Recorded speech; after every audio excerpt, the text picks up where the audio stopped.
अस्सलाम वालेकुम शाद खोसो वर्क यूट्यूब चैनल में सभी दोस्तन के पेरी प्यारन के दिल वारन के भली कार। दोस्तों अज जी बेहतरीन ज़बरदस्त अपडेट यानी रिव्यू कंदासीं मेगा सोप सीरियल पंहिंजा वेरी नेक्स्ट एपिसोड नए हफ़्ते में जेका एपिसोड ईंदा उन्हनि में आख़िर कहानी में छा थींदो छा न थींदो।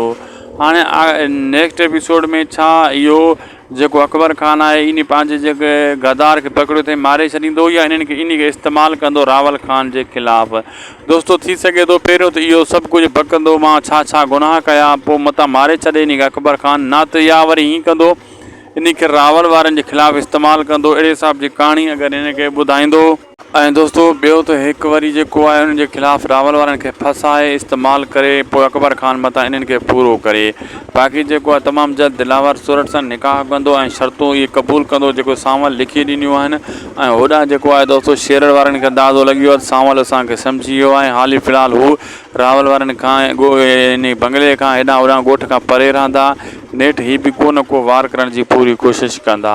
अॼु जो वीडियो पुॻो पंहिंजी पुॼाणी ते मिलंदासीं तव्हां कंहिं ॿिए वीडियो में। मौला तव्हांखे ख़ुशि रखे। अगरि अपडेट सुठी लॻे चैनल खे सब्सक्राइब वीडियो खे लाइक शेयर करणु न विसारींदा।